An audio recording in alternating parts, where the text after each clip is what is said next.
हमारी पहली वीडियो का टॉपिक होने वाला है नीट 2025।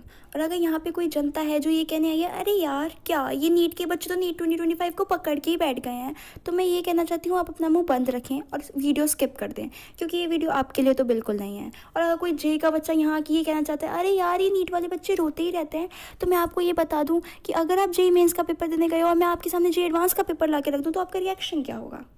ऑलरेडी मुझे पता है, तो मुझे जानने की भी ज़रूरत नहीं है, ठीक है। तो वहाँ से मूव ऑन करके हम आते हैं अपने पहले फिजिक्स के पहले क्वेश्चन पे।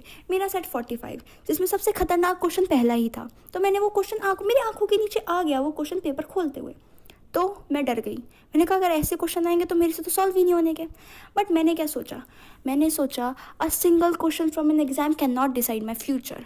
मैं बहुत ओवर कॉन्फिडेंट हूँ, वैसे भी कुछ ज़्यादा ही कॉन्फिडेंस आ रहा था, तो मैंने कहा चलो छोड़ो हम बायो पे चलते हैं। और जैसे मैं बायो पे गई तब मेरे को पहली बार अपनी लाइफ में ये पता चला कि नॉन वेजिटेरियन फ्रूट भी होते हैं। हाँ, तुम्हें भी अगर पहली बार पता चल रहा है तो ज़रूर मुझे बताओ, क्योंकि मुझे नहीं पता था कि वेजिटेरियन फ्रूट और नॉन वेजिटेरियन फ्रूट्स भी होते हैं। चलो यहाँ तक नहीं, मैंने अपना पूरा साल निकाल दिया एनिमल किंगडम और प्लांट किंगडम के एग्जाम्पल याद करने में। मुझे क्या पता था एनिमल किंगडम और प्लांट किंगडम से एनिमल से क्वेश्चन ही नहीं आने के। क्वेश्चन तो इनके लाइफ साइकिल से आएंगे, कौन सा सीडोसीलोमेट है और कौन सा सीलोमेट है, यहाँ से क्वेश्चन आएंगे। कोई बात नहीं, मैंने अपने दिल को शांति दी, मैंने अपनी कमर थपथपाई खुद। मैंने कहा रंजना कोई बात नहीं, इसका मतलब ये नहीं है कि तुम्हारा साल बर्बाद हो गया। तो मैंने क्या करा, मैं केमिस्ट्री पे गई। मैंने कहा कि चलो बायो में थोड़ा ऊंचा नीचा हो गया, केमिस्ट्री मुझे संभाल लेगा। लेकिन मुझे क्या पता था केमिस्ट्री एक और छेद करने वाला है मेरी नाव में और मैं वहाँ से डूबने वाली हूँ।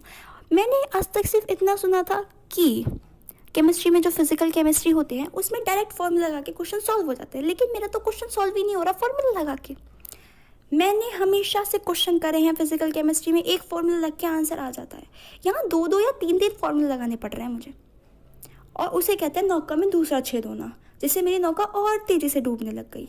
फिर मैंने कहा चलो कोई बात नहीं, फिजिक्स में कुछ क्वेश्चन तो मेरे से हो ही जाएंगे, और अगर इतना हार्ड पेपर आया तो सभी का बुरा जाएगा। लेकिन जैसे मैंने फिजिक्स खोली तो मुझे पता चला मेरे से तो एक भी क्वेश्चन नहीं हो रहा।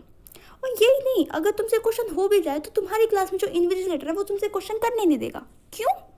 मैं बताती हूँ। जैसे ही मैं क्वेश्चन करने बैठूँ और मेरा फ्लो बने और मेरा कंसंट्रेशन बने, वो आके अपनी OMR बीच में घुसा देता है। क्यों? बेटा तू यहाँ साइन कर, बेटा तू यहाँ पे बबल भर तेरे ऐसी तैसी पेपर की। आई वाज लाइक ओके, मैं बहुत ज़्यादा ही अंडरस्टैंडिंग हूँ, इतना होना नहीं चाहिए। अगर तुम एक नीट एस्पिरेंट हो और तुम्हें लगता है कि अंडरस्टैंडिंग होना अच्छी चीज़ है, बिल्कुल अंडरस्टैंडिंग मत। मैं घर से पोहा खा के गई थी, एक अच्छे बच्चे के लाइट खाना, और मैं कॉफ़ी पी के गई थी, ठीक है ना। तो मैं को वहाँ पे बैठ के पेपर कर रही थी अपना सॉल्व। मेरे पीछे इन्विजिलेटर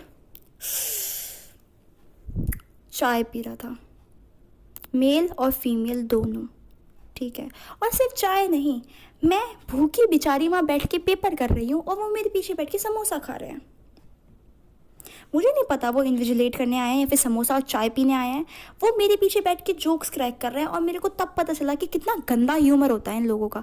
लोगों का ह्यूमर कितना गंदा हो सकता है, इतना गंदा हो सकता है। वो मेल टीचर मान ही नहीं रहा। मैम आप चाय पिए ना, मैम बहुत अच्छी चाय है, मैम आप चाय पी के तो देखिए बहुत अच्छी बन रही है। मैंने कहा यार ये यहाँ पे फ्लर्टिंग कर रहे हैं या फिर ये इन्विजिलेट करने आया है पेपर। इतनी चुस्की मार के सबसे पहली बात वो चाय पी रहा है और मेरे पीछे समोसा खा रहा है। मुझे मोटू वाली फीलिंग आ रही है कि मैं अभी खुशबू करती हुई उड़ती उड़ती जाऊंगी और उसका समोसा मैं खा जाऊंगी।